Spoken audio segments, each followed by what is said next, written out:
ভারতীয় শিক্ষায় grant in aid কি? গ্র্যান্ট ইন এইড হচ্ছে অনুদান প্রথা, যেটা উডের ডেসপ্যাচে উল্লেখ করা হয়। উডের ডেসপ্যাচ একটা অন্যতম শিক্ষা দলিল ভারতীয় শিক্ষার ইতিহাসে। সেখানে বলা হয় দেশীয় যে বেসরকারি শিক্ষা প্রতিষ্ঠান, দেশীয় হোক আর অন্য হোক, বেসরকারি যে শিক্ষা প্রতিষ্ঠান আছে তারা সরকারের কাছ থেকে কিছু অনুদান পাবে, গ্র্যান্ট পাবে, যেটাকে গ্র্যান্ট ইন এইড বলা হবে। কিন্তু এই গ্র্যান্ট ইন এইড বা অনুদান পাবার জন্য বেশ কিছু শর্ত রাখা হয়েছে। যারা এই শর্ত পালন করবে তারাই অনুদান পাবে। কি সেই শর্ত? প্রধান শর্ত হচ্ছে কোনো প্রতিষ্ঠানে ধর্মীয় শিক্ষা দেওয়া যাবে না।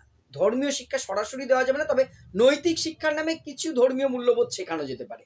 সেকেন্ড হচ্ছে বিদ্যালয়গুলো পরিচালনার জন্য একটা স্থানীয় অধিবাসীদের বা বিশিষ্ট ব্যক্তিদের একটা পরিচালন সমিতি থাকতে হবে। অর্থাৎ ব্যক্তি মালিকানার স্কুল হলে হবে না। আর সরকারি পরিদর্শনকে মান্যতা দিতে হবে। সরকারি যে ইন্সপেক্টর বা ইন্সপেকশন সিস্টেম আছে তারা এসে, পরিদর্শকরা কি করবে, বিদ্যালয়টা মাঝে মধ্যে পরিদর্শন করবে।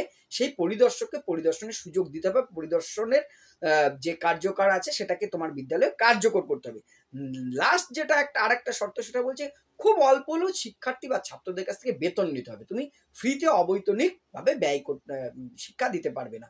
আর এই অনুদানের টাকা কোথায় ব্যয় করা যাবে? শিক্ষকদের বেতন দানের ক্ষেত্রে, বিদ্যালয় গৃহ নির্মাণ বা অন্যান্য ক্ষেত্রে ব্যয় করা যাবে, তার হিসেব দিতে হবে। অর্থাৎ দেশের যে বেসরকারি শিক্ষা প্রতিষ্ঠান সে সময় ছিল, সেখানে সেই শিক্ষা প্রতিষ্ঠানকে বিশেষ একটা অনুদান দেওয়ার কথা বলা হয়, তাকেই বলা হয় গ্র্যান্ট ইন এইড। তাহলে গ্র্যান্ট ইন এইডের কথা কোথায় বলা আছে? উডের ডেসপ্যাচে। গ্র্যান্ট ইন এইড পাবার যে কোনো একটি শর্ত বলুন, সেক্ষেত্রে কিন্তু যেগুলো বললাম, যে অল্প হলেও বেতন দিতে হবে, পরিচালনা সমিতি থাকতে হবে, ধর্মীয় শিক্ষা দেওয়া যাবে না এবং পরিদর্শন ব্যবস্থাকে গ্রহণ করতে হবে। এই হলো গ্র্যান্ট ইন এইড সেকশন। এই বিষয়ে সম্পূর্ণ এবং বিস্তারিত ভিডিও প্রাণ স্যার ইউটিউব চ্যানেলে দেওয়া আছে, দেখার আমন্ত্রণ রইল। ধন্যবাদ।